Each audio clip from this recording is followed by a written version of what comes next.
How was the ride?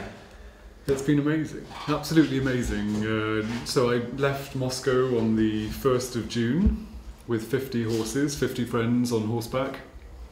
And here I am today on the 11th of August, and it's amazing. Really amazing just to see what is in Europe. It's a part of Europe that British people don't know very well, really.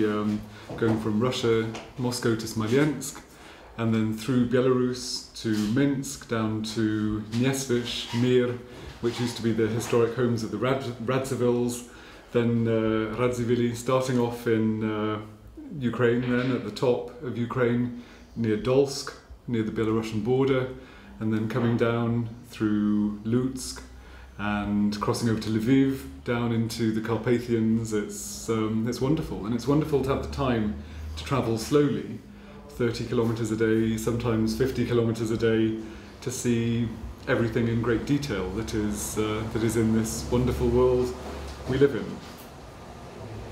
This is one of the reasons you came on horses, to see in detail. I read on your site that you used to fly on this route. Yes, yeah. And to fly from London to Moscow, where I lived for 6 years, in 4 hours is fantastic. It's an amazing indication of what modern technology can do. But I always felt when I was flying over that I was missing out on seeing a lot underneath. So this way of travelling, of course you don't see everything, but it does give you more opportunity to stop, and the fact that you're travelling on horseback through villages and towns means that people are more likely to talk to you. Children talk to you, old ladies talk to you, local people talk to you, and through that we've had a wonderful insight into the way that people live, and frankly, with so much bad news in the world, I don't need to mention the places. It's very nice to be able to travel and see something good, you know, positivity and the way that people are living in, in sometimes in very difficult circumstances, but to live the best possible lives they can live, really, in beautiful surroundings sometimes. Have you had any troubles on your way, maybe in Ukraine? Any concern about the war or something else? Well, no. It's a really good question, and frankly, before I went there, a lot of my friends and my family were concerned, worried about it. Robert joined us in Ukraine. He's a friend of mine and came over from London to join the journey from Ukraine. And I think Robert can tell you that a lot of his friends said to him, "Don't go to Ukraine," and in fact, we had a wonderful time. Certainly there is some sadness because people in the west of Ukraine, where we were sending their relatives to the east of Ukraine to fight, to keep Ukrainian territory.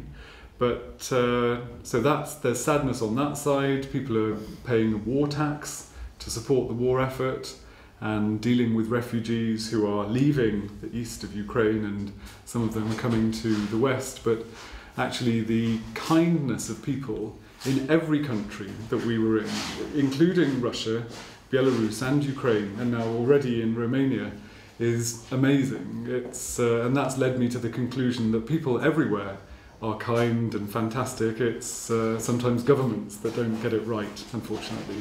Did you use any kind of GPS or modern technique, or only maps? No, we used GPS sometimes as well to get through it. It doesn't always work any better than a map, and actually the best way to do it is to stop and ask people what is the best way, because GPS or looking at a map can show you a way through what looks like a field, a lovely green field, and then on horseback you get into it and find it's a bog, and on horseback that's very dangerous because the bog can suck the horses down, and you can lose a horse in a bog. So really the best way that we have found is just interaction with ordinary people, stopping, asking, is this road still there? No, it's not. Yes, it is. Maybe they have other suggestions, and it really reaffirms the way to live, that you need to live communicating with people around you, and so it's been very, people give you some support reaffirming. For your horses?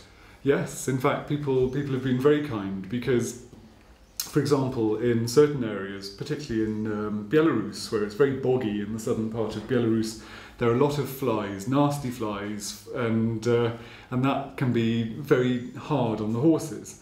So some local people gave us the use of a barn overnight, and it doesn't sound too much, but actually it means that in the morning your horses are well rested, they haven't been eaten alive by flies, and certainly people have been incredibly kind, bringing, just because apples and milk and eggs and spending time with us. Some people have when we lost a shoe on a horse in Ukraine, it was in a part of Ukraine where horses are not shod typically, so people were kind, offering us different advice on where to find a blacksmith, and people in this part of the world are extremely kind. Any interesting adventures you had on your way? Lots, actually. I think fate has smiled on this trip so far. So from the start in Russia, when we were near a town called Vyazma, we travelled to a museum which used to be the home of the famous Russian poet and diplomatist Gribvoedov. And just completely by chance, it was the day that the director of that museum, Viktor Kulikov, was celebrating his 70th birthday. So we went to this palace, if you like, which has been beautifully restored, and very kindly the team invited us in to have some caviar, vodka, whiskey, various things, to... And you disagree a lot? Well, no, we were very glad of that. And in Belarus, for example, we were very keen to see how they celebrate the festival of Ivana Kupala on St. John's Eve. And just completely by chance, we were going through a village, and I spotted a lady who I'd met the previous day, who's the director of a museum. And then she invited us to go and see how they celebrate Ivana Kupala with big bonfires, jumping into the lakes, lots of wonderful songs. So I really think God has smiled on us on this trip to give us such wonderful experiences. I don't know if Robert has anything to add. No, I mean a series of very attractive incidents that just support what you say. People are very kind, been very helpful. And thankfully, very thankfully, we've got in touch. We've been put in touch with Radu and Catalin and their team in Romania. And again, how did we do that? Well, it was through contacting people I'd ridden with before in Transylvania, and it goes to show that communicate with people, and you find the right people to support and help you on your journey. Yeah. How come Romania is the final point of your trip? It's a very good question, because originally I wanted to ride from Moscow to Wales, and then very quickly I just realised it would be too difficult logistically, and this is a part of the world where there's still a lot of countryside to ride through, whereas Western Europe has so many roads and motorways, it's very, very difficult. So it was just my preference. I've already ridden in Transylvania. I know how beautiful it is. I fancied discovering South Bukovina, and certainly we got in touch with Radu and his team, and they were willing to take on the challenge and work out a route that hasn't been ridden before, as far as we understand. So Radu and the team have worked very hard to plan this. I also haven't been to Sighisoara. That's where we're finishing our trip, and I really wanted to see. I read about Sighisoara. It was described as so beautiful it should be arrested, and I thought with a description like that, it would be definitely worth checking, trying it out. And then when we get to Sighisoara, my parents will be there, and different cousins coming to enjoy the celebration. We'll also be joined by DHL, and I have to say, at different times we've been very lucky to have support for the journey. DHL Romania is now supporting and working with the Romanian Paralympic Association. They provided us with a vehicle, so they will be there at the dinner, and we hope that will be on the 25th, and we very much hope that the Romanian Paralympic Association will be at the dinner as well to to finish the trip. And what are your plans for Bukovina? You will be staying a few days at least. Yes, yeah. What do you intend to do? Right. So overall, we're having a relaxed day today to explore the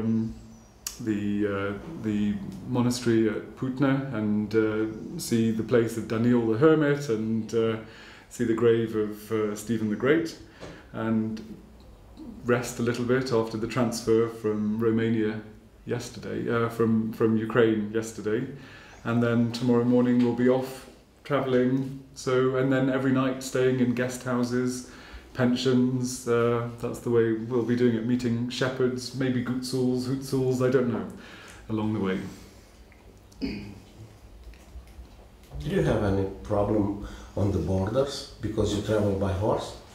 Well, in fact, it's a good question, but we've arranged the trip to be easy. So we said goodbye to the horses we used in Ukraine, and Robert and I yesterday we just walked across the border, and Radu met us on the other side, and that's been the same in every country. I have 2 horses in Russia. I left them behind, and there were fresh horses waiting for us in Belarus, fresh horses in Ukraine. It's definitely, and it makes it a lot easier to do it that way. Yeah. And here, from where will be the horses?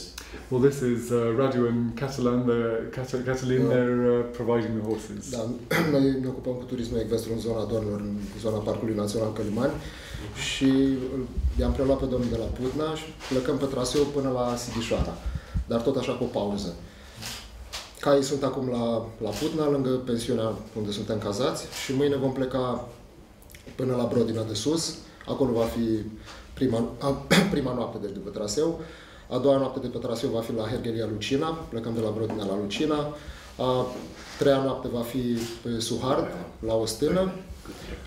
A patra noapte va fi în Poiana Negri și a cincea noapte va fi în Neagra Șarului. După care îi ducem cu mașina la Bista și de acolo plecăm cu alți cai până la Sighisoara. Și de-aia pot să punem în valoare și hergheriile în țară. Deci avem Rădăuți, Lucina, Beclean, și fiecare va fi vizitată și se va face și Rom Silva este partener la acest eveniment și ne-au ajutat.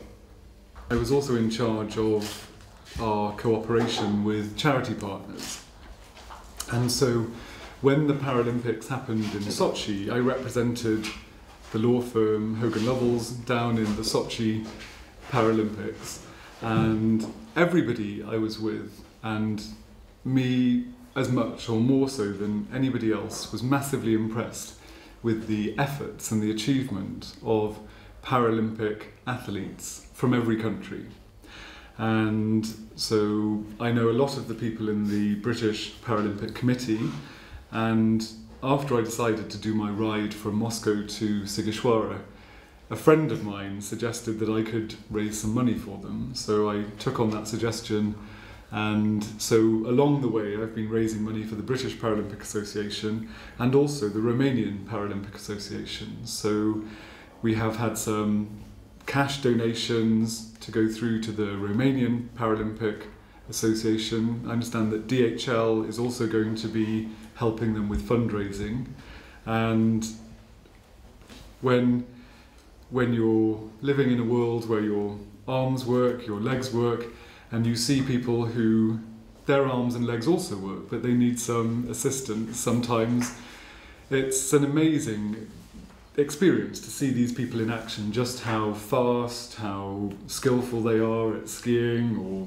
doing all sorts of activities. So for me it's been a great pleasure to be involved in fundraising for these organisations, and I very much hope that other people will join in. I understand that Romania has the smallest budget for Paralympic sport in Europe, and we very much hope that we can help make it a little bit bigger, and maybe there will be some other people who will be inspired to do some fundraising for these very impressive athletes who can achieve much more than people would ever expect. They are outstanding examples of people.